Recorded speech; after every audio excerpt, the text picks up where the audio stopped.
ವಿಜಯಪುರ ನಗರದ ಶಾಸಕ ಬಸನಗೌಡ ಪಾಟೀಲ್ ಯತ್ನಾಳ್ ಯಾವಾಗಲೂ ಕೂಡ ಮಾಜಿ ಸಿಎಂ ಬಿಎಸ್ ಯಡಿಯೂರಪ್ಪ, ಬಿಜೆಪಿ ರಾಜ್ಯಾಧ್ಯಕ್ಷ ಬಿವೈ ವಿಜಯೇಂದ್ರ ವಿರುದ್ಧ ವಾಗ್ದಾಳಿ ನಡೆಸುತ್ತಲೇ ಇದ್ದಾರೆ. ಇದೀಗ ಇವತ್ತು ವಿಧಾನಸೌಧದಲ್ಲೂ ಕೂಡ ಮುಖಾಮುಖಿಯಾದಾಗ ಬಿವೈ ವಿಜಯೇಂದ್ರ ಅವರಿಗೆ ಟಾಂಗ್ ಕೊಟ್ಟಿದ್ದಾರೆ. ನಾಗೇಂದ್ರ ರಾಜೀನಾಮೆಗೆ ಆಗ್ರಹಿಸಿ ಬಿಜೆಪಿ ಜೆಡಿಎಸ್ ಪ್ರೊಟೆಸ್ಟ್ ನಡೆಸ್ತಾ ಇದ್ದು, ಬಿಜೆಪಿ ಶಾಸಕರ ಜೊತೆಯಲ್ಲಿ ಬಸನಗೌಡ ಪಾಟೀಲ್ ಕೂಡ ಕುಳಿತಿದ್ರು. ವಿಪಕ್ಷದ ಮೊಗಸಾಲೆಯಲ್ಲಿ ಯತ್ನಾಳ್ ಕುಳಿತಿದ್ದಾಗ ಬಿಜೆಪಿ ಶಾಸಕರ ಬಳಿ ರಾಜ್ಯಾಧ್ಯಕ್ಷ ವಿಜಯೇಂದ್ರ ಬನ್ನಿ ವಿಧಾನಸಭಾ ಒಳಗೆ ಹೋಗೋಣ ಅಂತ ಕರೆದ್ರು. ನಂತರ ಯತ್ನಾಳ್ಗೆ ವಿಜಯೇಂದ್ರ ಟಿ ಶರ್ಟ್ ಅನ್ನ ಹಾಕೋಣ ಅಂತ ಹೇಳಿದಾಗ ಈ ವೇಳೆ ವಿಜಯೇಂದ್ರ ಕಾಳೆ ಎಳೆದ ಶಾಸಕ ಯತ್ನಾಳ್, ನೀವೇ ಪಕ್ಷದಿಂದ ಹೊರಹಾಕಿ ಈಗ ಟಿ ಶರ್ಟ್ ಹಾಕಲು ಬಂದಿದ್ದೀರಾ ಅಂತ ಹೇಳಿ ಕಿಚಾಯಿಸಿದ್ದಾರೆ. ಕೃಷ್ಣ ಬೈರೇಗೌಡರು ಬೆಂಗಳೂರು ಅಭಿವೃದ್ಧಿ ಸಚಿವರಾದ ಮೇಲೆ ಕೆಲಸ ಅಂತ ಬ್ಯುಸಿಯಾಗಿದ್ದಾರೆ. ಆಪರೇಷನ್ ಫುಟ್ಪಾತ್ ಆಯಿತು, ಬಿಡಾಡಿ ವಾಹನಗಳ ವಿರುದ್ಧ ಸಮರ ಸಾರಿದ್ದಾಯಿತು, ಕಸಮುಕ್ತ ಬೆಂಗಳೂರನ್ನ ಮಾಡೋದಕ್ಕೂ ಕೂಡ ಈಗಾಗಲೇ ಬ್ಲೂ ಪ್ರಿಂಟ್ ಅನ್ನ ರೆಡಿ ಮಾಡಿದ್ದಾರೆ. ಇದರ ನಡುವೆ ತಮ್ಮದೇ ಪಕ್ಷದ ಕಾರ್ಯಕರ್ತ ತಮ್ಮ ಬೆಂಬಲಿಗನೊಬ್ಬ ಸಾರ್ವಜನಿಕ ಸ್ಥಳದಲ್ಲಿ ತಮ್ಮ ಪೋಸ್ಟರ್ ಅನ್ನ ಅಂಟಿಸಿದ್ದಕ್ಕೆ ಆತ ತಮ್ಮ ಪಕ್ಷದವನು ಅಂತ ನೋಡ್ದೇನೆ ಆತನ ಮೇಲೆ ಎಫ್ಐಆರ್ ದಾಖಲಿಸುವುದಕ್ಕೆ ಸೂಚನೆ ಕೊಟ್ಟಿದ್ದಾರೆ. ಈ ಸೂಚನೆ, ಈ ನಡೆ ಸಾರ್ವಜನಿಕ ವಲಯದಲ್ಲಿ ವ್ಯಾಪಕ ಪ್ರಶಂಸೆಗೆ ವ್ಯಕ್ತವಾಗಿದೆ.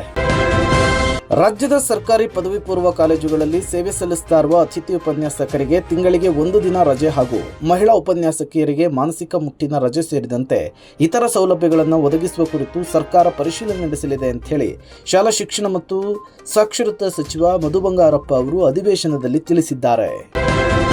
ಬಿಡದಿ ಬಳಿ ನಕಲಿ ಔಷಧಿ ಜಾಲ ಪತ್ತೆಯಾಗಿತ್ತು. ಇದನ್ನ ಸೀರಿಯಸ್ ಆಗಿ ಕನ್ಸಿಡರ್ ಮಾಡಿದ ರಾಜ್ಯ ಸರ್ಕಾರ ಎಸ್ಐಟಿಯನ್ನ ರಚನೆ ಮಾಡಿತು.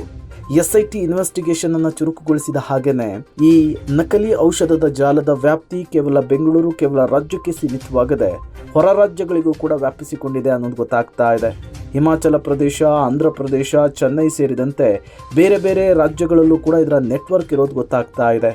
ಹಾಗಾಗಿ ಈ ನಕಲಿ ಔಷಧದ ಜಾಲವನ್ನ ಬೇರು ಸಮೇತ ಕಿತ್ತು ಹಾಕೋದಕ್ಕೆ ಈಗ ಎಸ್ಐಟಿ ಟೀಮ್ ಪಣ ತೊಟ್ಟಿದ್ದು ಇನ್ವೆಸ್ಟಿಗೇಷನ್ ಅನ್ನು ಚುರುಕುಗೊಳಿಸಿದೆ. ಮಲ್ಲಿಕಾರ್ಜುನ್ ಖರ್ಗೆ ಅವರು ಭಾಷಣ ಮಾಡಿ ಹೋದ ಜಾಗವನ್ನ ಶುದ್ಧೀಕರಣ ಮಾಡಿದಂತಹ ವಿಚಾರ ಅಧಿವೇಶನದಲ್ಲಿ ಪ್ರಸ್ತಾಪಿಸಿ ದೊಡ್ಡ ಮಟ್ಟದ ಹಲ್ಚಲನ್ನು ಸೃಷ್ಟಿಸಿದ್ರು ಮಲ್ಲಿಕಾರ್ಜುನ್ ಖರ್ಗೆ ಅವರು, ಎಐಸಿಸಿ ಅಧ್ಯಕ್ಷರು. ಈಗ ಅದೇ ಎಐಸಿಸಿ ಅಧ್ಯಕ್ಷ ಮಲ್ಲಿಕಾರ್ಜುನ್ ಖರ್ಗೆ ಮತ್ತೊಂದು ವಿಚಾರವನ್ನು ಹೇಳಿದ್ದಾರೆ. ಭಾಷಣದ ಜಾಗ ಶುದ್ಧೀಕರಣದ ವಿವಾದ ನನ್ನ ಪರ ಕಾಂಗ್ರೆಸ್ಸಿಗರೇ ನಿಲ್ಲಿಲ್ಲ, ದಲಿತ ನಾಯಕನಿಗೆ ಅವಮಾನವಾದರೂ ಕೂಡ ಸೈಲೆಂಟ್ ಆದ್ರ ಹಿರಿಯ ನಾಯಕರು ಅನ್ನುವಂತಹ ಪ್ರಶ್ನೆ ಮಲ್ಲಿಕಾರ್ಜುನ್ ಖರ್ಗೆ ಅವರ ಹೇಳಿಕೆಯಿಂದ ಮುನ್ನೆಲೆಗೆ ಬರ್ತಿದೆ. ಸಿಲಿಕಾನ್ ಸಿಟಿ ಬೆಂಗಳೂರಿನಲ್ಲಿ ಭಾರಿ ಪ್ರಮಾಣದ ನಗದು ಪತ್ತೆಯಾಗಿದೆ. ಪೊಲೀಸರು ಬರೋಬ್ಬರಿ 9 ಕೋಟಿ ರೂಪಾಯಿ ಹಣವನ್ನು ಜಪ್ತಿ ಮಾಡಿದ್ದಾರೆ. ಎಲೆಕ್ಟ್ರಾನಿಕ್ ಸಿಟಿಯ ವೀರಸಂದ್ರ ಸಿಗ್ನಲ್ ಬಳಿ ಕಾರನ್ನ ಅಡ್ಡಗಟ್ಟಿ ಪರಿಶೀಲಿಸಿದ ವೇಳೆ ನೋಟುಗಳ ಕಂತೆ ಪತ್ತೆಯಾಗಿದೆ. ಹಣವನ್ನ ಪೊಲೀಸರು ವಶಕ್ಕೆ ಪಡೆದಿದ್ದಾರೆ. ಈ ಹಣ ತಮಿಳುನಾಡಿನ ತೂತುಕುಡಿಗೆ ಸೇರಿದ ವ್ಯಕ್ತಿಯದ್ದು ಅನ್ನೋದು ಮಾಹಿತಿ ಸಿಕ್ಕಿದೆ. ಐಟಿ ಅಧಿಕಾರಿಗಳು ಕೊಟ್ಟ ಮಾಹಿತಿಯ ಆಧಾರದ ಮೇಲೆ ಪೊಲೀಸರು ಈ ಕಾರ್ಯಾಚರಣೆಯನ್ನು ನಡೆಸಿದ್ದಾರೆ. ಟಾಕ್ಸಿಕ್ ಸಿನಿಮಾ ರಿಲೀಸ್ಗೆ ದಿನಗಣನೆ ಶುರುವಾಗಿದೆ. ಈ ಬೆನ್ನಲ್ಲೇ ಟಾಕ್ಸಿಕ್ ಸಿನಿಮಾದ ಕ್ರೇಜ್ ದಿನಕ್ಕೆ ಜಾಸ್ತಿ ಆಗ್ತಾ ಇದೆ. ಸಿನಿಮಾದ ಸಾಂಗ್ ಜೊತೆಗೆ ಟೀಸರ್, ಟ್ರೈಲರ್ ಮೂಲಕ ಹಲ್ಚಲ್ ಸೃಷ್ಟಿಸಿರುವಂತಹ ಸಿನಿಮಾ ಇದು. ಸಾವಿರಾರು ಕೋಟಿ ರೂಪಾಯಿ ಕಲೆಕ್ಷನ್ ಮಾಡೋದು ಫಿಕ್ಸ್ ಅಂತ ಹೇಳಲಾಗ್ತಿದೆ.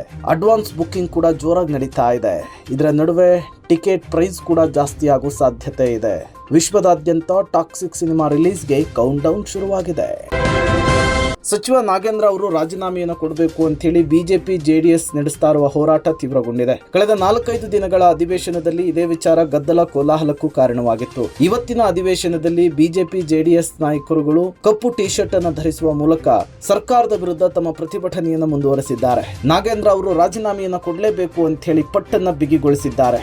ಅಧಿವೇಶನ ಮುಗಿದ ನಂತರವೂ ಕೂಡ ಹೋರಾಟವನ್ನು ತೀವ್ರಗೊಳಿಸುವ ಎಚ್ಚರಿಕೆ ಕೊಟ್ಟಿದ್ದಾರೆ.